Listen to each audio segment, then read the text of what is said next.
If sometime today you wash a dish, change a dirty diaper, fold up one shirt, pick up one piece of trash in your home, or simply say a prayer for someone in your family, someone in your neighborhood, someone in your church, anyone, then you are doing God's will. It is with these tiny things that we are serving the Lord.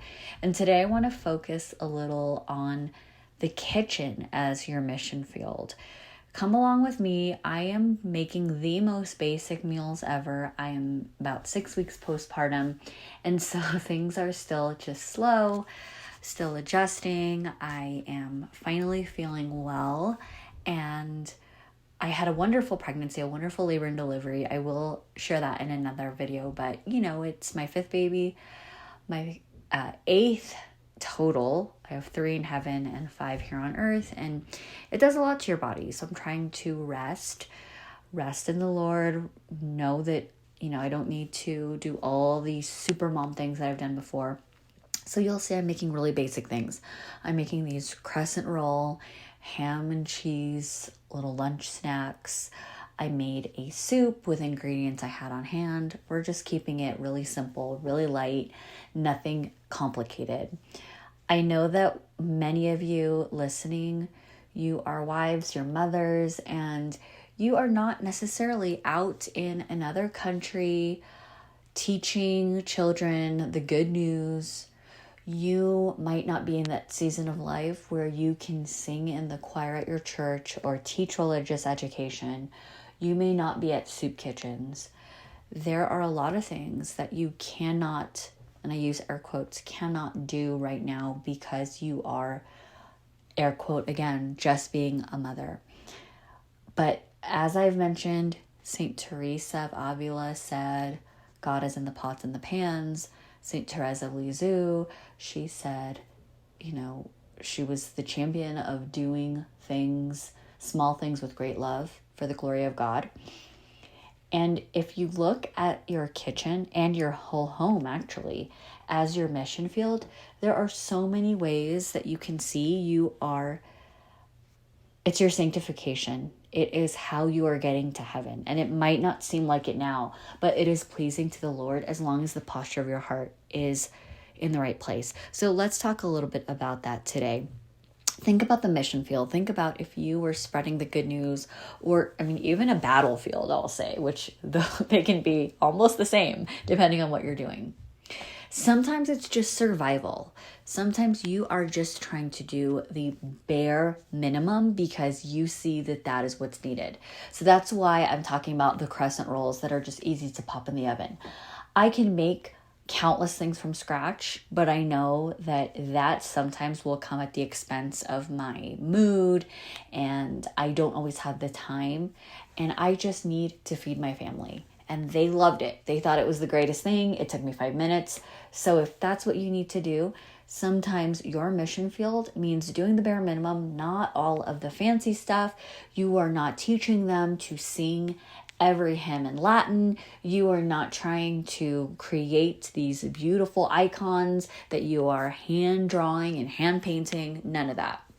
So maybe that's you right now, your season of life. It is just trying to survive, and that is okay, because as long as you are doing your best for God, God knows He created these seasons for a reason. To everything there is a season.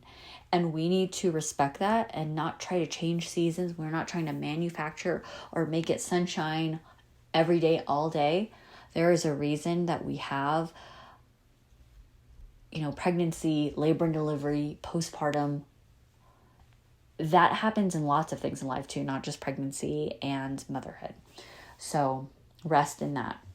Now, sometimes the mission field looks like a beautiful, joyful thing where you are singing, you are teaching joyfully. And that's, in the kitchen, that could be something like you're just baking a cake. You're just baking brownies just because. It's no one's birthday. You don't have a special occasion. You just want to bring delight to your family. And that is how you're serving them joyfully. That is how you are showing that bit of beauty. That is also present in the mission field. And so you can have that come alive in your kitchen through small things. Fresh fruit that are seasonal, picking fresh apples if it's apple season, berries from your local farmer's market. Your kitchen also serves as the mission field in that it is a place of healing. So maybe your family is experiencing illness and they just need a hearty soup, a hearty bone broth. Maybe they eat a lot of junk and you are there to provide them with nourishing, wholesome meals that not only satiate, but provide them with the vitamins and the antioxidants that they need to keep them healthy and to keep them strong.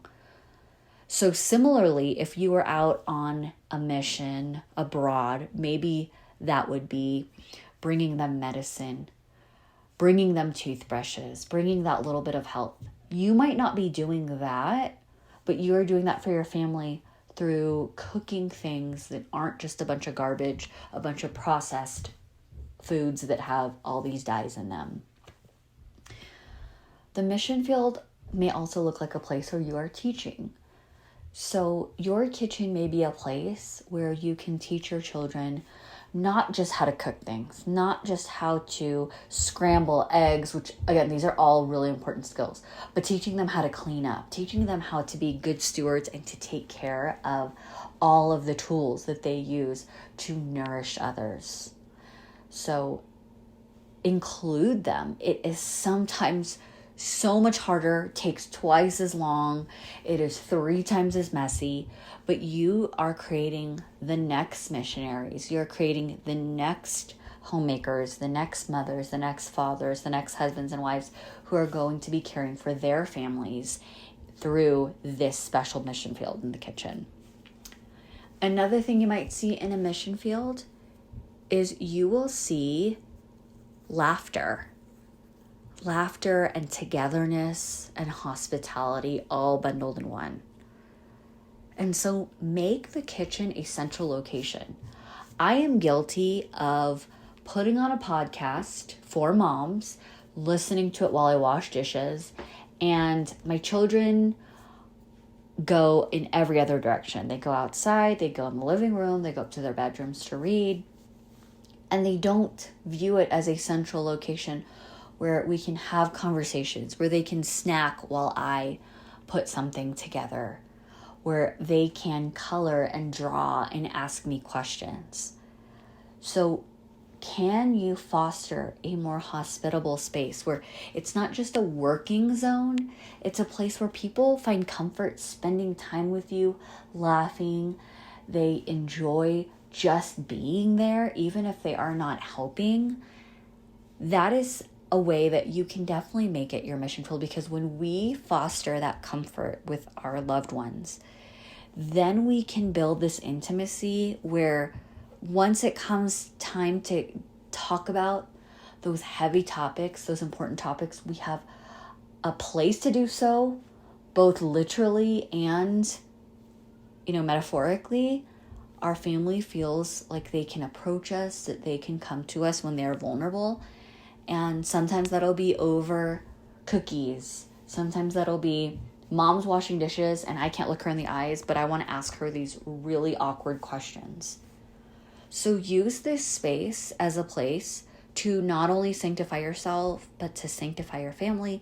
Embrace it, thank God for it, appreciate it, and know that just because you are not necessarily out in the world doing God's work the way you might have thought, you are doing the best kind of work in your home with your family. Where do you find your mission field other than the kitchen? Is it in the car?